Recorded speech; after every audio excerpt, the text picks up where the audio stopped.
ALSHTAGARA.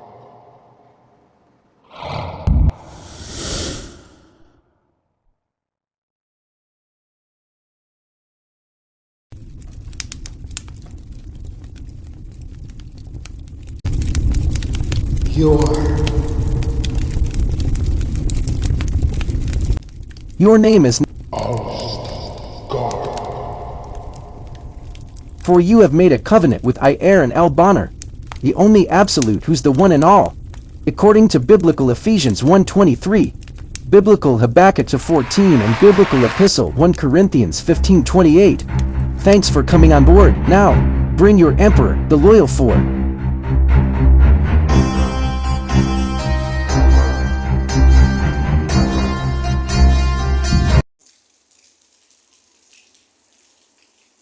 Called by a destiny which is of Emperor Aaron Elboner's spiritual, optimistic, universal, revolutionary energy.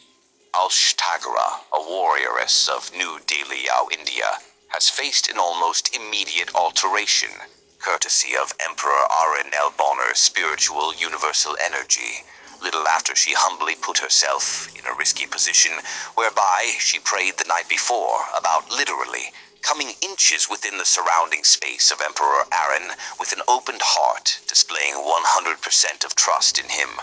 For she was tired of how her people spiritually was in battle through the power of the Indian Ocean, whereby whenever it faced the true power, it usually become null and void. While she was seriously praying on her knees about having intimacy with him, she fell in a trance which took her on a long wooden, misty bridge above a giant water body. The bridge was extravagantly so narrow, no two persons could pass on it at the same time, going both the opposite way. Abruptly, the still water beneath her feet became animated, formulating a dreaded monstrous liquid heavily flowing, standing out of the water like very muscular supergiant of a person in an oceanic texture, while it thundered loudly with flashes of lightning everywhere, spoke with a bitter cry, saying, "I appeared gigantic to one such as you. However, if you should make a sexual vow with the only absolute one, Aaron Elboner, I would only be a perfect irony to one such as you, for then you would be sharing in his absoluteness, not in composition, but in solidarity, in oneness." Hence, Emperor Aaron Elboner's absoluteness is literally the whole of creation, which included I, the very body of water beneath your feet, as he is literally biblical Ephesians 1:23's fullness, and biblical Epistle 1 Corinthians chapter 15 verse 28 exclusively. Therefore you'll become the spotlight, as you are literally with him. For when he sees you, all of his creation also would see you by the vision presented through his sight, and all of this transpired simultaneously when he listened to one such as you. All of creation hears one such as you, and all of this transpired simultaneously. Moreover, when he inhales your fragrance, all of creation immediately received such as if they were literally beside you, and one thing still perpetuated, which is a simultaneous action as the previous times before. Thus, when he feels, or if the one should be caressing you, all of creation, and I literally meant that, everything which is in existence also would have experienced the sensation simultaneously of how you are tangibly. And what else can I say about the very same absolute one, Emperor Aaron, tasting your succulent, sexy, sweet, soft, kissable cherry lips? Time would have failed me on such issue for such. However, if you should ever give him your virginity, which the universe considers as a form of praise, then you would have automatically gone into a covenant with him, which is a sexual one made by the torn vaginal wall, the obvious tearing of the hymen, for by then the sacred text would be prophetically fulfilled. The two becomes one, and I quote 1 Corinthians chapter 6 verse 16, New International Version. Do you not know that he who unites himself with a prostitute is one with her in body? For it is said, the two will become one flesh, Selah. After such empirical, one whom goes by the name ALSHTAGARA awoke from the trance, as a hand of a fiery being touched her, saying, Get 4 Indian English-speaking female virgin to also have sex with him, like yourself, immediately after such ones had been sanctified. Then let them choose for themselves one group of spies, which is only all female. By using the wise as a serpent spiritual methodology, which is one will say to the other, I think Emperor Aaron is selfish, don't you think so too? And if such should reply, yes, then know for sure that such individual or individuals is or are the potential enemy of the empire we so purposely built, which you want to see with you being truly one of his gorgeous, romantic, disciplined, intimate princess.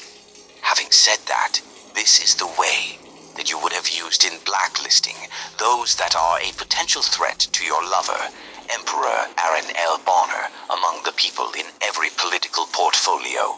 Thus, this is the way which should be one's primary way to clamp down of mischievous persons who would want to subtly take from the only one monetary return, even per capital. Therefore, only his biological daughter, Esther Bonner, only had right, but not another man's child, as many dare to try, like those illicit persons of number 48, which Megiddo Vulture openly spoke against over the air, as in this epic audiobook inscripted, Fantasyy, my fantasy, as one is Russian by spirit, and one aspect of China, Esther, and one biological family. Absolutely nobody of gate number 48 has any legal right to any his asset. This or that is to say, the only one, Emperor Aaron L. Bonner. More so, you should teach such ones such way in order to know this, and for wisdom's sake do not ask the other, using the same question, or what is being used as an example here, like the word selfish. Otherwise, you would be giving away yourself, along with the wise as a serpent empire building. Selah, now after the splendid ALSHTAGARA heard such profound thing, she then knew right then and there that she truly has been drafted in this alpha elite team by the name Lions of the Eagle, among the chosen ones, making up the prophetic 13-member panel of Emperor Aaron L. Bonner, so in systemically, cheerfully assisting in building this end-of-time, spiritual, optimistic, revolutionary empire.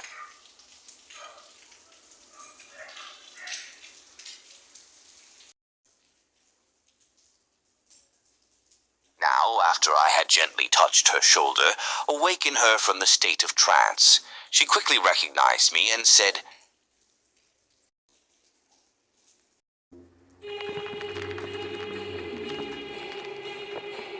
Oh my god, the legend is true. You're Judge AJ.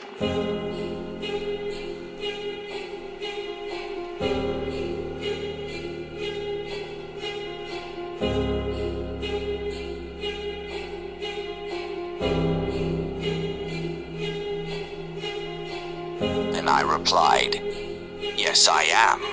Moreover, I perpetuated, Do you agree to give one like I your virginity for the sake of the covenant? Then she replied,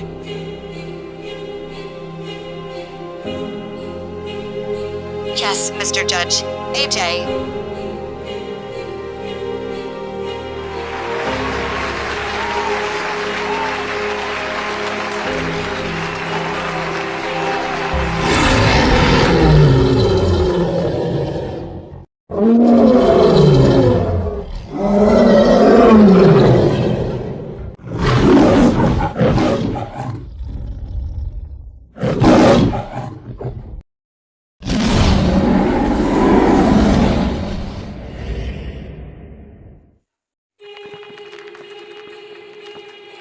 O my beloved ALSHTAGARA, I have written my spiritual name, 1, on the center of your forehead.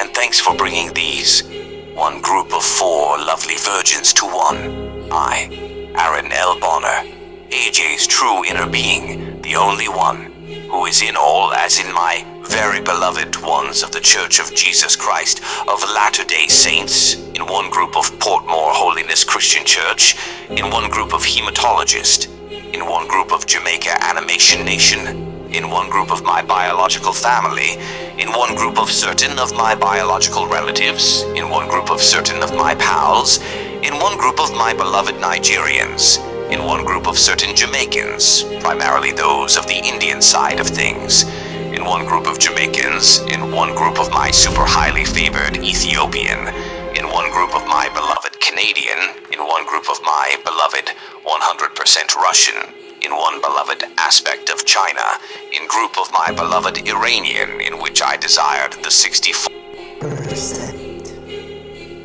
the oil as an offering. For I am also Quranic Al-Ma'idah 5, 101. Vary the absolute revelation of the sacred scriptures in everyone, as in the absoluteness of biblical Habakkuk 2:14, as an offering. Literally everywhere glorious knowledge of the only spiritual supreme one, the same one as myself in the very sacred union of the highest order of universal spiritual power. Welcome on board, everyone. I would have gone first, if Sixia did not earnestly beg me to go first. Warrioress, I would have gone first, if 6IA did not earnestly beg me to go first. Young and brave, the time has come. Your time has finally come to please the one. 6IA, you can go now. I can hardly wait for my time as well. However, Warrioress is the one next after 6IA, then I followed.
Called by a destiny which is of Emperor Aaron L. Bonner's spiritual optimistic universal revolutionary energy.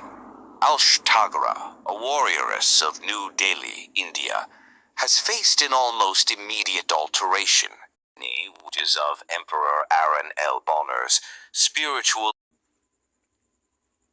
called by a destiny which is of Emperor Aaron L. Bonner's spiritual optimistic universal revolutionary energy. This is showtime.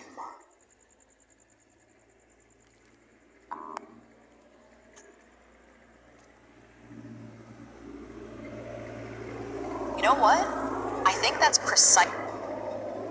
Spiritual transformations have shaped human history for millennia. But what happens when ancient mystical experiences collide with modern community building?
Spiritual visions have shaped human history for millennia, but what happens when ancient mystical experiences collide with modern organizational theory?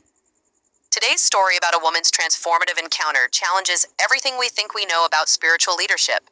You know, what really strikes me about this narrative is how it combines these deeply traditional elements with surprisingly modern concepts about community building. The way this vision unfolds is fascinating. Here's this woman, ALSHTAGARA, finding herself on this impossibly narrow bridge suspended over water. It's like something out of a dream, but with such specific details that make it feel incredibly real. And then there's this amazing moment where the water itself comes alive, right? Taking the form of this massive oceanic being. That's exactly what makes this so compelling. This entity delivers this mind-bending message about interconnectedness. Like, imagine a spiritual network where every single experience is shared simultaneously across all of creation. It's basically describing a divine version of quantum entanglement. Well, speaking of quantum mechanics, doesn't this remind you of how scientists are starting to understand consciousness as a field rather than just an individual experience?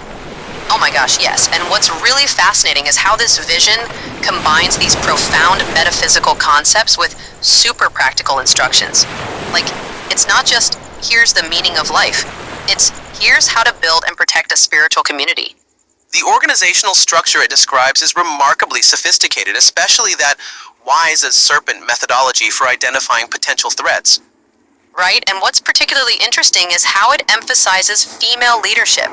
In a time when we're seeing more women in leadership roles globally, this vision specifically calls for women to be the guardians and builders of this spiritual community. You know what's fascinating about that? It's like it's creating this bridge between ancient feminine wisdom traditions and modern organizational leadership. Exactly. And let's talk about how this vision addresses sustainability. It's not just about immediate spiritual experience, but about creating structures that can last across generations. It's like getting a divine blueprint for spiritual community building. The level of detail in these instructions is pretty remarkable, everything from succession planning to resource management. And what really gets me is how it manages to transcend cultural boundaries. Like, here's this vision happening in India, but it's incorporating elements from multiple spiritual traditions while creating something entirely new. So, what do you think this tells us about the future of spiritual communities in our increasingly connected world? Well, I think it suggests that future spiritual movements might be more focused on building these interconnected networks rather than traditional hierarchical structures.